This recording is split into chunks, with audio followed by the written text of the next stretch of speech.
안녕하십니까. 축구와 관련하여 핵심적인 내용들을 요점 정리해드리는 섀도우입니다. 여러분, 현대 축구의 전략과 전술에는 어떠한 것들이 있을까요? 현대 축구를 잘 이해하고 즐기려면 축구 전략과 전술에 대해서 어떻게 접근을 해야 할까요? 세련되고 복잡한 전술을 다루려고 한다면 개인 전술부터 시작해서 부분 전술, 팀 전술, 공격 상황에서의 콤비네이션, 수비 상황에서의 라인 컨트롤 등 굉장히 다양하고 전문적인 얘기들을 고급 어휘들로 총동원하면서 설명하면 되겠죠. 너무 어렵겠죠. 너무 지루할 겁니다. 하지만 저희 채널에서는 몇 가지의 단계적인 이해를 통해 다가가는 과정을 구성함으로써 훨씬 다채로운 관점으로 축구를 바라보실 수 있도록 하고자 합니다.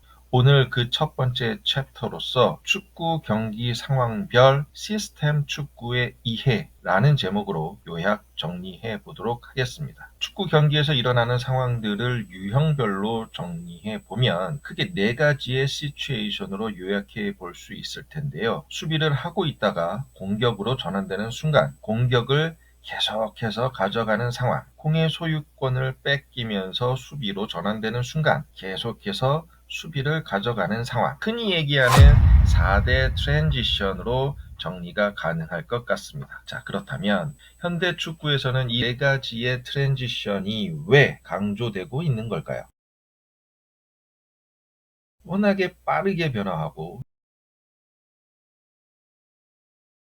순간순간 공의 소유권과 경기 주도권이 넘어갔다가 다시 돌아오고를 반복하는 것이 현대 축구의 가장 큰 특징이기 때문입니다. 이러한 트랜지션 상황에서 보다 더 체계적이고 시스템적인 축구가 가미가 된다면 훨씬 더 경쟁력 있는 축구가 가능하지 않을까요? 오늘은 그 제1편으로서 수비에서 공격으로의 전환 시 가져가야 하는 시스템적인 요소들에 대해서 알아보겠습니다. 수비에서 공격으로의 전환 시 필요한 시스템 축구는 날카로운 움직임을 통해서 공격의 속도를 빠르게 가져가야 한다는 것입니다. 그러기 위해서 테크닉과 스피드, 조직력을 강화하는 것이 바로 전략과 전술의 핵심 요소이겠습니다.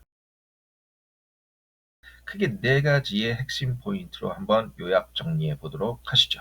첫 번째 포인트, 중앙에서 경쟁력을 확보해라. 공의 소유권을 상대로부터 뺏어 오자마자 속공을 펼친다. 대부분의 팀들이, 특히 하위 전력의 팀들이 가져가는 방식은 측면으로 돌려서 치고 나간다는 겁니다. 왜죠? 가장 빠른 길은 측면이 아닌 중앙이지 않습니까? 그 이유는 간단하죠. 중앙으로 치고 가다 보면 곧장 상대방에게 다시 소유권을 뺏기지 않을까 하는 두려움 때문이겠죠. 그럴수록 상위 전력의 팀들은 정석의 길을 택해야 합니다. 무조건 가운데를 거쳐서 전개하라는 것입니다. 중앙을 거쳐서 공을 전개한다면 더욱 다양한 선택지가 만들어진다는 것입니다. 공을 뺏은 위치에서부터 우리 팀이 속공으로 전개하기 위한 첫 번째 혹은 두 번째 패스 안에는 몸을 상대편 진영으로 돌려서 공을 받는 우리 팀 선수가 중앙의 위치에 서 있어야 합니다. 이렇게 된다면 상대 최종 수비 라인 사이로 뛰어들어가는 우리 팀의 스트라이커에게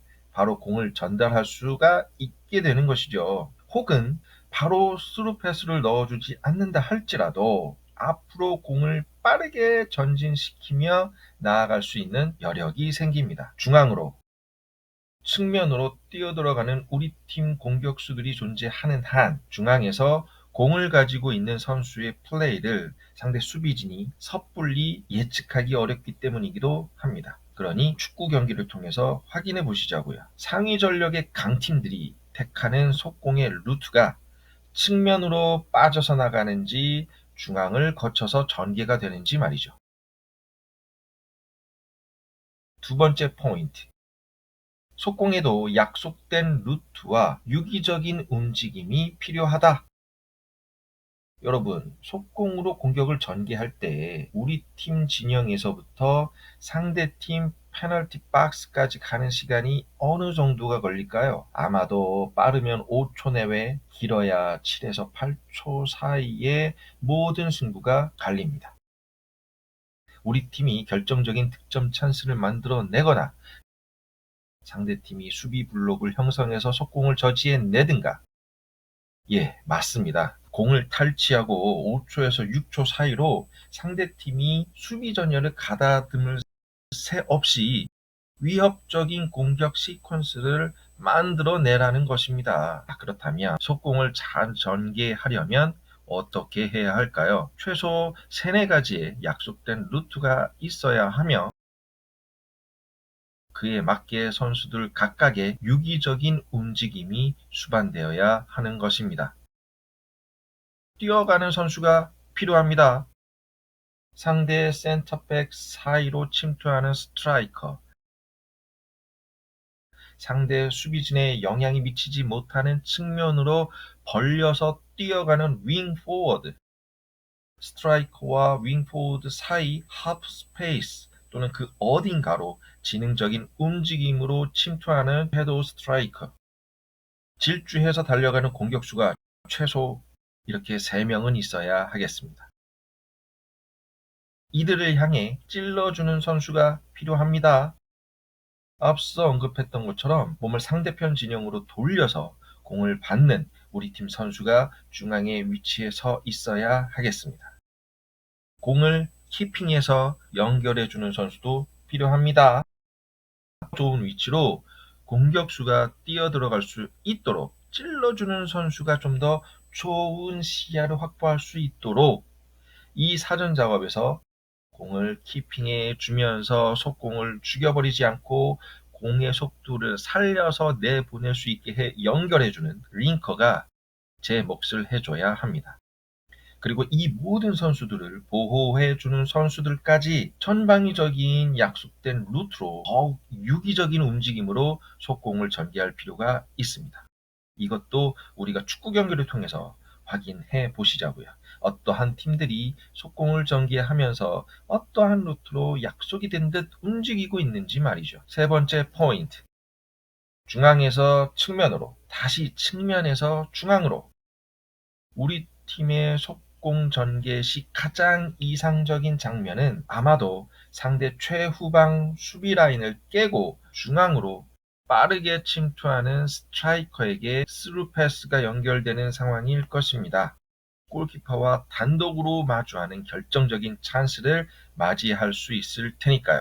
그것을 상대방도 너무나 잘 알고 있겠죠. 그렇기 때문에 가장 먼저 중앙 지역에 수비 블록을 집중시키지 않겠습니까? 혹여 상대팀이 최후방에 숫자를 많이 두는 수비팀이라 할지라도 이러한 공격권을 뺏기는 찰나의 순간만큼은 침투하려는 공격수의 숫자와 큰 차이가 없는 상황일 수밖에 없을 것이기에 빠르게 속공하려는 우리 팀의 입장에서는 상대 수비 라인을 중앙이 아닌 양 사이드 쪽으로 분산시키는 것이 효율적이 될 수 있다는 것입니다. 그렇죠. 약속된 움직임으로써 측면으로 뛰어들어가는 윙포워드에게 공을 연결시켜 상대 수비를 중앙에서 사이드로 분산시켜라 라는 얘기입니다. 만약 상대 수비가 윙포워드에게 붙지를 않는다면 윙포워드는 측면에서 중앙으로 접고 들어오면서 오히려 더 좋은 각도에서 득점 찬스가 열리게 될 겁니다. 예상대로 상대 수비가 윙포워드에게 붙는다. 이때 다시 중앙으로 공을 진입시켜 준다면 상대 수비진은 혼란을 겪을 수밖에 없게 되는 겁니다. 여기서 우리가 놓치지 말아야 할 점은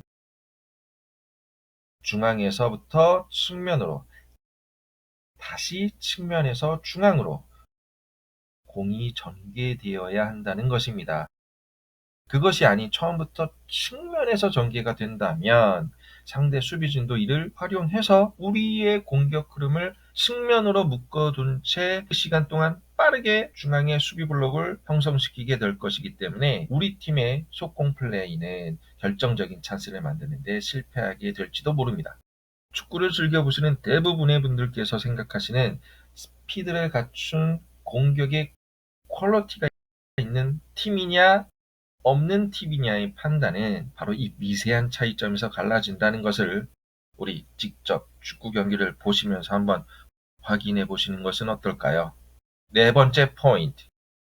속공의 마무리가 안 됐으면 볼을 점유해서 빌드업부터 다시 지공으로 전환해라.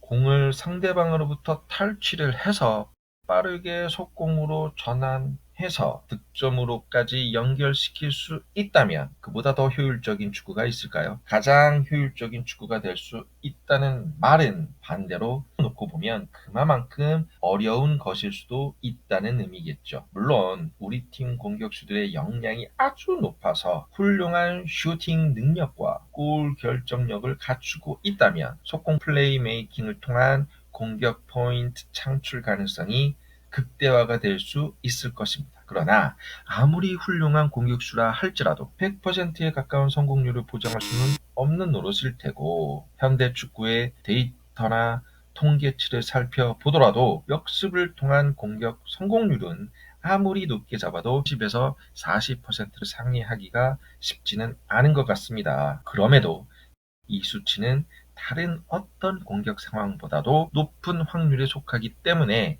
이 속공 플레이를 쉽게 포기하는 팀은 없을 듯합니다.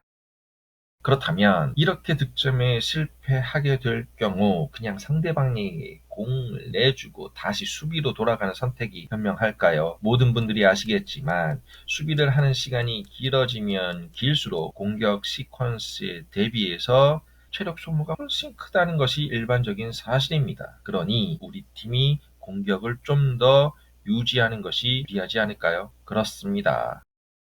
설사 속공 플레이에서 결정적인 찬스 메이킹에 실패했다고 하더라도 쉽게 상대팀에게 공의 소유권을 넘겨주지 말아라, 그런 것입니다. 따라서 확실한 마무리가 되지 않았을 때 착실하게 공격의 점유와 빌드업으로 이어질 수 있도록 시스템화하는 것도 마련되어 있어야 한다는 겁니다. 이후에 지공 플레이에서는 어떠한 전략과 전술이 구사되어야 할지에 대해서는 다음 제2편에서 다뤄보도록 하겠으니 많은 관심과 격려 부탁드리겠습니다. 마지막으로 요점 정리 드리겠습니다.